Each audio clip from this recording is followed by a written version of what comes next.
नमस्कार दोस्तों, स्वागत है आपका हमारे आरजे ग्लोबल स्ट्रीम में। दोस्तों, आज बिहार बोर्ड के क्लास 10वीं का भौतिकी का पहला चैप्टर है प्रकाश का परावर्तन किसे कहते हैं। आइए समझते हैं इसको स्टेप बाय स्टेप। प्रकाश का परावर्तन किसे कहते हैं। प्रकाश वह बाह्य भौतिक कारण है जिससे हम किसी भी वस्तु को देखने की अनुभूति करते हैं। प्रकाश ऊर्जा का एक रूप है जो हमेशा सीधी रेखा में गमन करती है। यह निर्वात से होकर गुजरती है और निर्वात प्रकाश का वेग 3 × 10⁸ मीटर प्रति सेकेंड होता है। प्रकाश एक विद्युत चुंबकीय तरंग भी है। अतः इसके गमन के लिए द्रव्यमान माध्यम की आवश्यकता नहीं होती। याद रखिएगा, प्रकाश एक ऊर्जा है जिसकी सहायता से हम किसी वस्तु को देख पाते हैं। बिना प्रकाश के हम किसी वस्तु को देख नहीं पाते, याद रखिएगा। अगला क्वेश्चन, किरण किसे कहते हैं। किरण प्रकाश के गमन की पथ की दिशा को किरण कहते हैं। यानी किरण जैसे जा रहा है उसको हम कहते हैं किरण। प्रकाश जाने की गति को हम किरण कहते हैं। प्रकाश हमेशा सीधी रेखा में गमन करती है, याद रखिएगा। किरण पुंज किसे कहते हैं और कितने प्रकार के होते हैं, आइए समझते हैं। किरण पुंज किसे कहते हैं। एक ही दिशा में गमन करने वाली अनेक प्रकार की किरणों के समूह को किरण पुंज कहते हैं।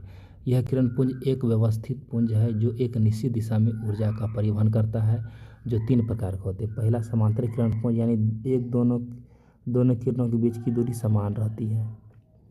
उसके बाद अभिसारी किरण पुंज, उसके बाद अपसारी किरण पुंज।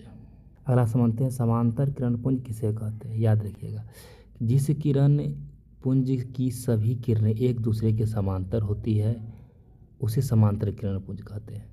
इसकी मुख्य विशेषता निम्नलिखित है। समान दूरी, यानी किरणों के बीच की दूरी समान होती है।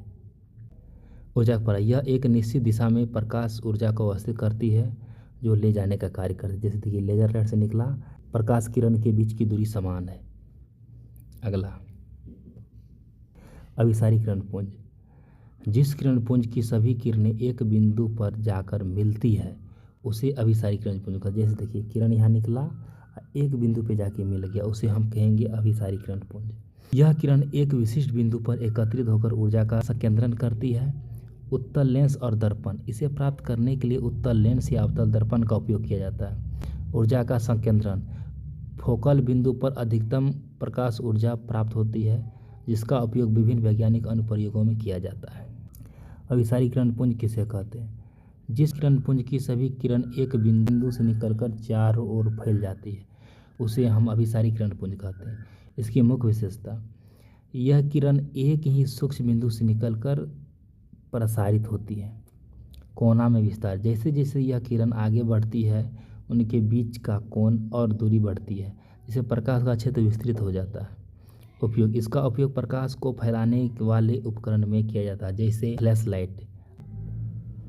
अगला, दीप्तिमान यानी सेल्फ लुमिनियस प्रकाश स्रोत किसे कहते हैं। वे वस्तु जो स्वयं प्रकाश उत्सर्जित करती है सदीप्तिमान वस्तु कहलाती है। इसकी मुख्य विशेषता, आंतरिक ऊर्जा, इनका प्रकाश इनकी अपनी आंतरिक ऊर्जा रासायनिक प्रक्रिया या नाभिकीय प्रक्रिया का परिमाण होता है।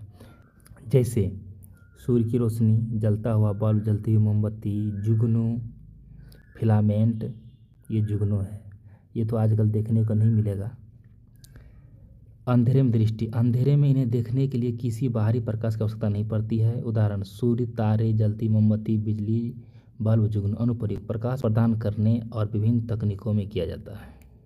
अदीप्तमान किसे कहते हैं। वे वस्तु जो स्वयं प्रकाश उत्सर्जित नहीं करती है वस्तुएं अदीप्तिमान कहलाती हैं।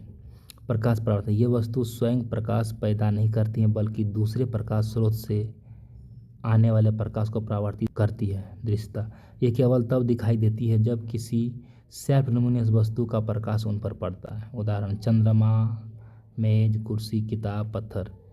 प्रकाशीय माध्यम किसे कहते हैं, यानी प्रकाश को गमन करने का तरीका। प्रकाशीय माध्यम वह क्षेत्र या पदार्थ है जिससे होकर प्रकाश की किरण गमन करती है। इसके प्रकार, पारदर्शी प्रकाश पुंज, वह माध्यम जिसे प्रकाश की किरण आर पार हो जाती है उसे हम पारदर्शी पदार्थ का, जैसे देखिए कांच है, इसे आर पार हो रहा है, इसे हम पारदर्शी कहेंगे। पारभाषक यानी पारभासी, प्रकाश का कुछ हिस्सा बाहर, जैसे घिसा हुआ कांच, तेल लगा हुआ कागज, इसमें प्रकाश का कुछ अंश पार करता है उसे हम पारभाषक या पारभासी माध्यम कहते हैं।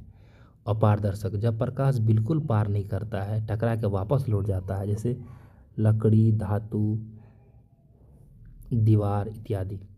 महत्वपूर्ण, प्रकाश की चाल अलग अलग माध्यमों में अलग अलग होती है। याद रखिएगा, प्रकाश की चाल तीनों माध्यम में अलग अलग होगी।